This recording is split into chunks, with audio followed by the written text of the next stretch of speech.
I'm sitting in my living room this morning, looking at the rental agreement for the apartment I never thought I'd live in at my age, and I keep thinking about a business card I should have thrown away 5 years ago.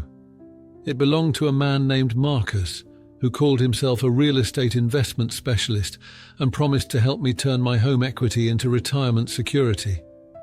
Instead, he helped himself to everything I'd spent a lifetime building and left me starting over at 78 with nothing but an expensive education in why some people can't be trusted. I'm George, and I'm 78 years old. And in 2019, I made the biggest financial mistake of my life by trusting a smooth-talking stranger who saw a lonely widower as an easy target. Let me tell you how I lost my house, my savings, and my retirement security to a man who made fraud look like friendship. Because if it can happen to me, it can happen to anyone. My wife Helen and I bought our house in 1981 when we were both 39 years old. It was a modest 3-bedroom ranch on Oak Street. Nothing fancy, but it was ours. Helen had a gift for making any space feel warm and welcoming, and over 37 years that house became the center of our life together. We raised our 2 children there, hosted countless family gatherings, and paid off the mortgage in 2003, 15 years ahead of schedule, because Helen insisted we put any extra money toward the principal. "This house is our retirement plan," she used to say. "No matter what happens, we'll always have a place to live." Helen passed away in 2017 after a brief battle with cancer.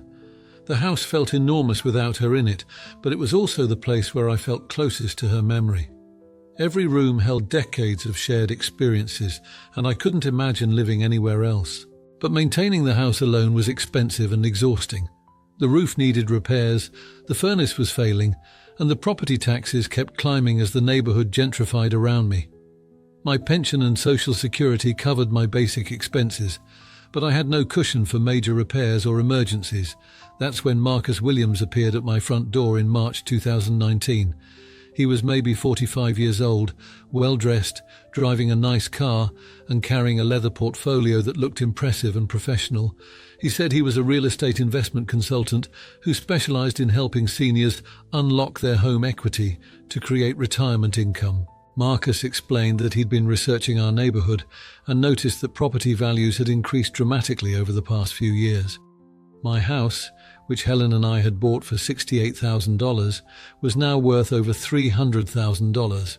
He said I was sitting on a fortune that could provide financial security for the rest of my life if I knew how to access it properly.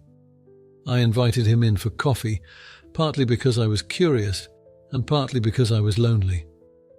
Since Helen's death, I'd had fewer visitors, and Marcus seemed genuinely interested in my situation and knowledgeable about real estate markets.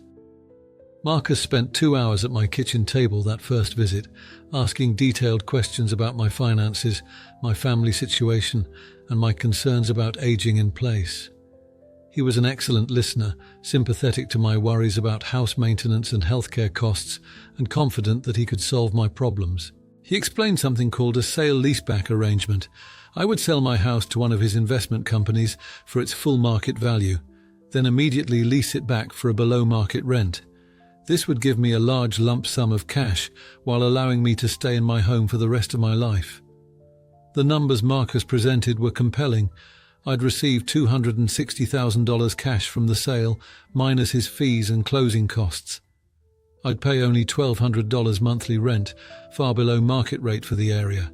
The lease would be guaranteed for life, with rent increases capped at 2% annually. Marcus painted a picture of financial freedom that was exactly what I wanted to hear. I could use some of the money to make necessary repairs to the house.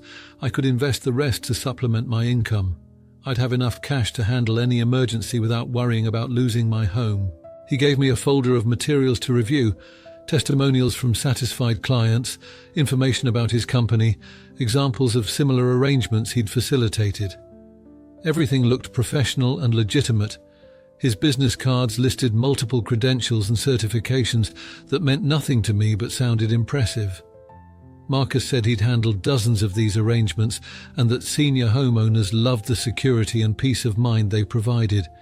He gave me references, phone numbers for previous clients who'd supposedly done similar deals and were happy to share their experiences. When I called the references, they all told similar stories about how Marcus had helped them access their home equity while remaining in their houses. The conversations felt a little scripted, but I attributed that to people being asked the same questions repeatedly about their positive experiences. Marcus returned a week later with a complete proposal. His company, Sunrise Investment Properties, would purchase my house for $270,000. After his commission and closing costs, I'd receive about $240,000 cash. The lifetime lease agreement would guarantee my right to live in the house as long as I wanted, with rent starting at $1,200 monthly. The documents looked official and comprehensive. Marcus explained each section patiently, highlighting the protections built into the lease agreement and emphasizing how this arrangement would solve all my financial concerns while keeping me in the home I loved. I asked Marcus about getting the documents reviewed by a lawyer, and he said that was certainly my right, though he mentioned that the deal was structured to close quickly because of market timing and other interested buyers. He said most of his clients found the terms so favorable that legal review wasn't necessary, but he'd be happy to recommend an attorney who was familiar with these types of arrangements. The attorney Marcus recommended, David Chen, reviewed the documents for $500 and pronounced them standard real estate investment contracts with appropriate tenant protections. Chen said the lease terms were generous and the purchase price was fair based on recent comparable sales in the neighborhood. What I didn't know was that Chen was Marcus's business partner, not an independent attorney representing my interests. The testimonials I'd heard were from Marcus's employees, not satisfied customers. Sunrise Investment Properties existed only on paper, with Marcus as the sole owner and operator. I signed the papers in April 2019 and received a cashier's check for $238,000 after all fees and commissions were deducted. Marcus handed me the keys to my own house and joked that I was now both owner and tenant of the same property. For 6 months, everything worked exactly as promised. I paid $1,200 rent monthly to Sunrise Investment Properties, used some of the cash to repair the roof and replace the furnace, and invested the rest in certificates of deposit at my bank. The problem started in October 2019. My rent check was returned with a note saying Sunrise Investment Properties had changed its mailing address. When I called Marcus, his phone number was disconnected. When I drove to the office address on his business cards, I found an empty suite in a strip mall with a for rent sign in the window. That's when I discovered that Marcus had sold my house immediately after buying it from me, not to another investment company, but to a cash buyer who'd purchased it as a rental property. The new owner, a man named Rodriguez, had no knowledge of any lifetime lease agreement and no legal obligation to honor the terms Marcus had promised me. Rodriguez was as shocked as I was. He'd bought the house through a legitimate real estate transaction, paying fair market value to what he thought was the rightful owner. He had deed and title documents proving his ownership and no record of any lease agreement that would give me the right to remain in the property. I hired a real lawyer, not David Chen, who had disappeared along with Marcus, and discovered the devastating truth. The lifetime lease I'd signed was completely unenforceable because Marcus never had the legal authority to make such an agreement. He'd sold my house out from under me within weeks of the closing, pocketing the profit and leaving me with worthless papers. The lawyer explained that I'd been the victim of a sophisticated scam targeting elderly homeowners. Marcus had used my loneliness, my financial anxiety, and my trust in professional-looking documents to steal my house and my savings. Rodriguez was sympathetic but firm. He owned the house legally and had his own mortgage payments to make. He offered to let me rent the house at market rate, $2,800 monthly, but I couldn't afford that on my fixed income. I had to move out of my home of 38 years in December 2019. I used part of the money Marcus had given me to pay for a lawyer, moving expenses, and the security deposit on the apartment where I live now. The rest went into a savings account that generates enough interest to supplement my social security, but not enough to replace the security I'd felt when I owned my home outright. The police investigation into Marcus Williams led nowhere. He'd used multiple fake identities, had no permanent address, and had apparently run similar scams in other states before disappearing completely. The district attorney's office said fraud cases like mine were increasingly common, but difficult to prosecute because the perpetrators were skilled at covering their tracks and targeting victims who were embarrassed to come forward. I'm not embarrassed anymore, just angry and determined that other people won't make my mistake. I lost my house, but I learned some expensive lessons about how predators operate and why seniors are such attractive targets for real estate fraud. Here's what I wish I'd known before Marcus knocked on my door. Legitimate real estate professionals don't show up uninvited at your home with solutions to problems you haven't asked them to solve. Real investment opportunities don't require you to act quickly before someone else gets the deal.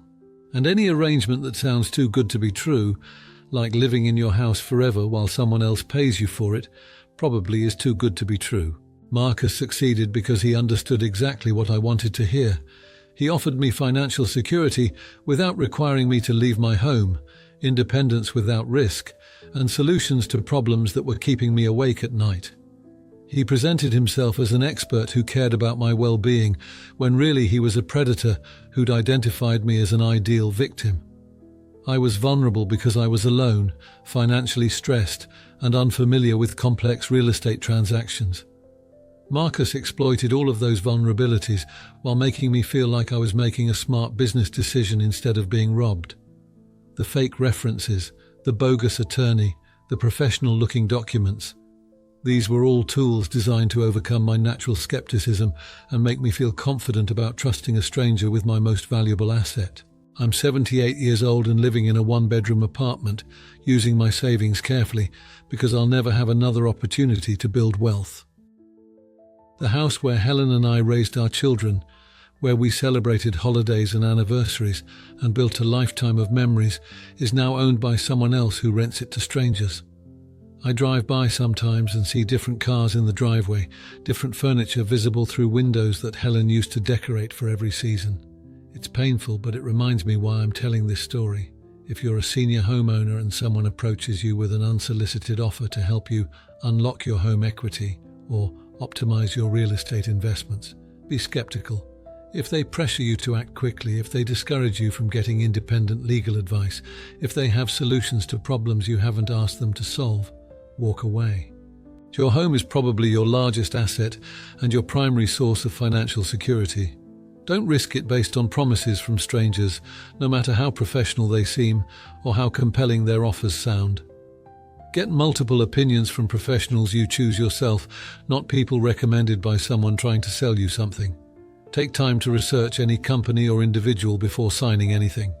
And remember that if someone is making money from your transaction, their interests may not be aligned with yours, no matter how much they claim to care about your well-being. Don't be like me. Don't lose everything you've worked for because you trusted someone who saw your loneliness and your financial anxiety as opportunities to exploit. If this story helps even one person avoid the mistake I made, then maybe losing my house will have served some purpose beyond making Marcus Williams richer and leaving me homeless at 78.